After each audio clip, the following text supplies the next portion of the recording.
Hello guys, this is Divya and I'm back with another episode of Personalities. Today, let us discuss about Mohan Bhagwat. I hope many of you know him, right? So before I begin, I would like to request you to subscribe Vysh IAS channel if you haven't yet. Press the bell notification without fail.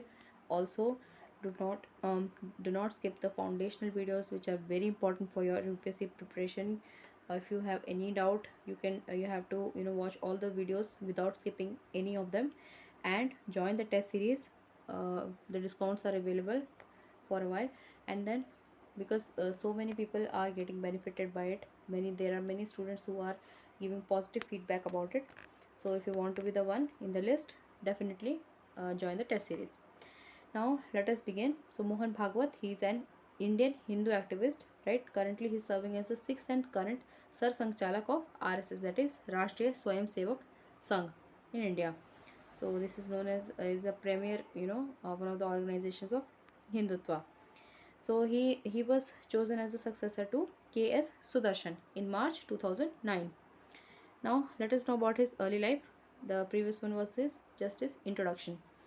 So Mohan Madhukar Bhagwat, this is his full name, right? He was born in a Marathi family in Chandrapur, which is in that time it was in Bombay state, now in Maharashtra. So he comes from a family of RSS activists. So it is in his family. His father Madhukar Rao Bhagwat was Karyava, that is secretary of the Chandrapur zone. This is also in Maharashtra, Chandrapur, and later he became Prant Pracharak of for Gujarat, right? And his mother Malti was a member of RSS Women's Wing. So he completed his schooling from Lokmanya Tilak Vidyalaya, and then first year of his BSc from Janta College, which is in Chandrapur. Then he graduated in veterinary sciences and animal husbandry from Government Veterinary College, which is in Nagpur, Maharashtra. Then he dropped out of his postgraduate course in that is in veterinary science to become pracharak, right, a full-time promoter or worker of the RSS in the end of 1975. And we know 1975 was when then Prime Minister Indira Gandhi imposed emergency. So after working underground during the emergency, he became the pracharak of Akola, that is in Maharashtra, in 1977, and he rose within the organization responsible for Nagpur and Vidarbha region in Maharashtra. Then he became Akhil Bharatiya Sharirik Pramukh. Right? Sharirik Pramukh means the in charge of physical training for India in 1991 and 1999 to 1999. If you don't know, RSS also has gymnasiums. It also trains, youth for physical. I mean, gives physical training to the youth. So he was in charge of that, and he was further promoted as Akhil Bharatiya Pracharak Pramukh. Right? So these are ranks. His promotion as increasing.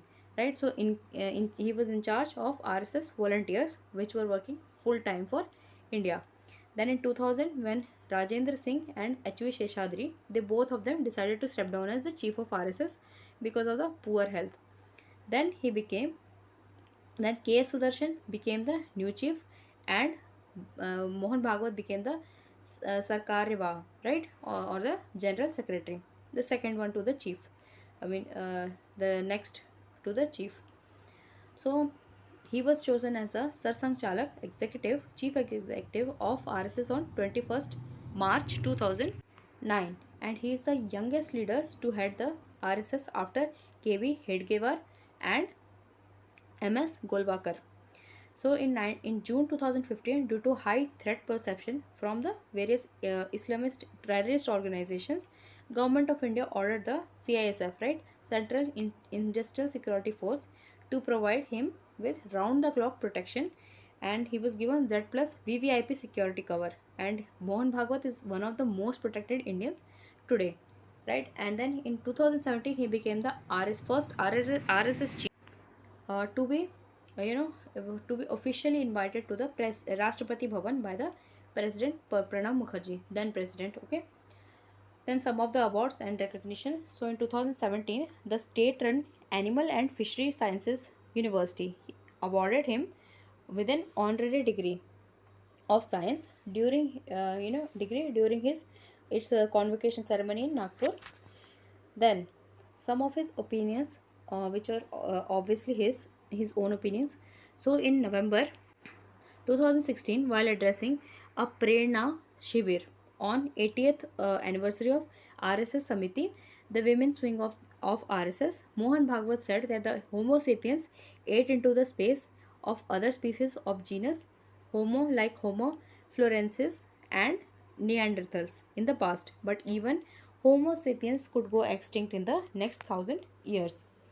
And he was also quoted in September 2007 saying that Hindutva was the only true religion in the world and other religions were just sects which emerged from Hinduism. So in November 2021 he expressed opposition to the partition of India and advocacy for the Indian reunification, that is Akhand Bharat, right, which they say. So declaring the only solution to the pain of partition was lying in undoing the partition. So, with this, we have come and end to this episode. Hope you enjoyed it. And if you did, share, like, and share these videos, right? We'll meet in the next one. Thank you.